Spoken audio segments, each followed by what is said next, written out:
रखा हूँ, जुमा पढ़ूंगा और चला जाऊंगा, बस जुमा पढ़ूंगा और चला जाऊंगा और कोई काम के लिए नहीं रुका। आखिरी जुमा शायद फिर दोबारा आपके पीछे पढ़ूं या ना पढ़ूं, बस जुमा पढ़ूंगा और चल जाऊंगा। काय के लिए रुके? जुमा पढ़ने के लिए। फरमाए, ए अब्दुल्ला, तुम में और उनमें कितना फर्क हुआ? आधा दिन का हुआ, वो फजर के बाद गए, मैं जुमा पढ़ के जाऊंगा। फरमाए, नहीं नहीं अब्दुल्ला, तुम में और उनमें 500 बरस का फर्क आ गया। तुम 500 बरस के बाद जन्नत में जाओगे, वो 500 बरस मेरे जन्नत में जाओगे। जुमा पढ़ने के लिए हम रुकने को मामूली बात समझते, रुकना तो जहर है, रुकना तो बर्बादी है।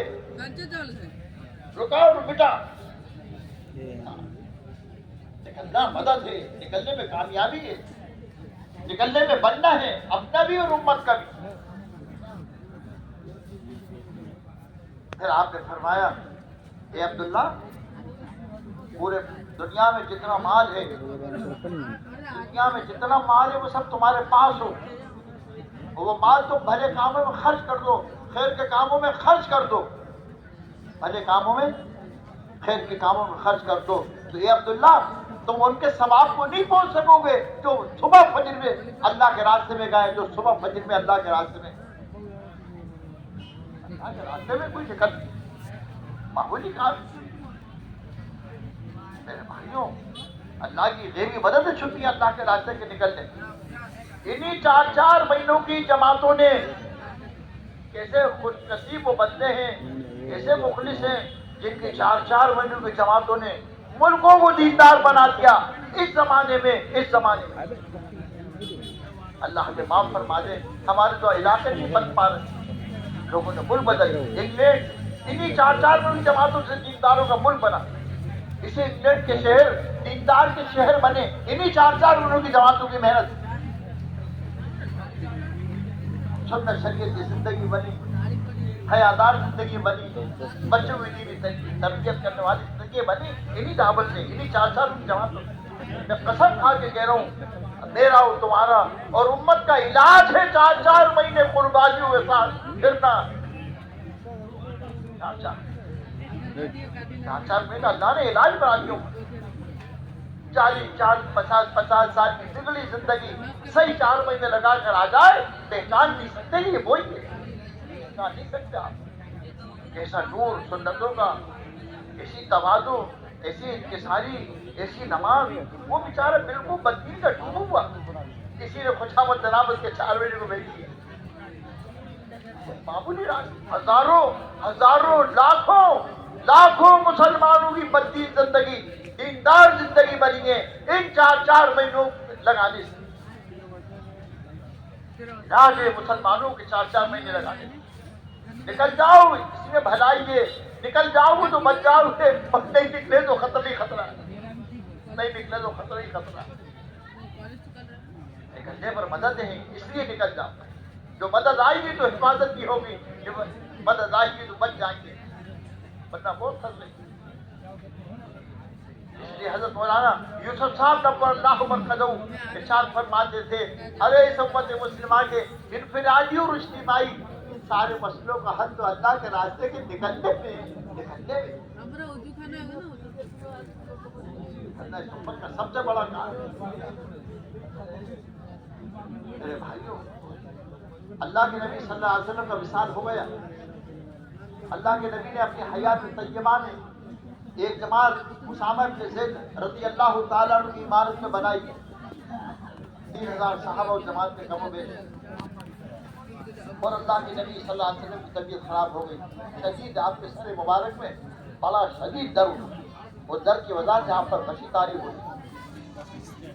जाने वाली जमात ने देखा कि अल्लाह के नबी की तबीयत ऐसी बिगड़ गई, तो जमात आगे नहीं बढ़ी, मदीने से बाहर निकल कर भी पड़ाव डाली।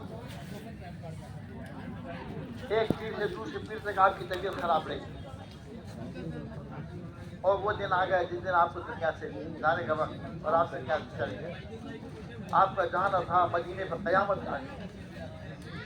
सहाबा में पहाड़ टूट पड़े, सहाबा से गम तक कभी नहीं रहा, सहाबा से मुसीबत कभी नहीं रहा जिससे नबी का विशाल हुआ। जिससे अल्लाह ताला پوری امت کی طرف سے ابو بکر صدیق رضی اللہ تعالیٰ عنہ کو بیٹی جزائے خیر دے، امت پر احسان ہے ان کا۔ صدیق کے جھمنے سے مدینہ بچ گیا۔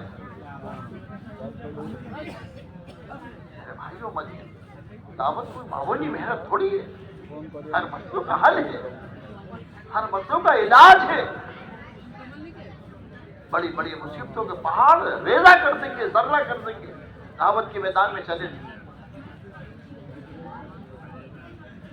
اور آپ نے خلافت سنبھالتے ہی، خلیفہ بنتے ہی بیچ دیا، اور سب سے پہلے آپ نے اسامہ بن زید کو بلا کر کہا، اے اسامہ جلدی کرو، جماعت لے کے فوراً روانہ ہو جاؤ، تم بہت لیٹ ہو چکے ہو۔ صحابہ کو ہوش آ گیا، قرآن کی آیتیں پڑھی، خلافت میں بیٹھ کر توحید کی۔ صحابہ کو جب ہوش آیا اور جب دیکھا امیر المومنین خلیفہ رسول جماعت کو روانہ کر رہا ہے اور مدینے پہ حملہ ہونے والا ہے، اور مدینے کے آس پاس کی یہود و نصارہ یہ ایک ہو کے مدینے پہ کوئی نپٹانے میں چلے، وہ جماعت بھیج رہا ہے، پھر مدینے میں بچے گا کیا؟ کہا کون کہے؟ اے عمر تم جا کے کہو۔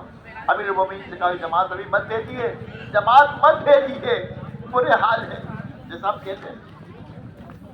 ارے نہ بھیجیں تو مصیبت ہے، بھیجنا مصیبت کا علاج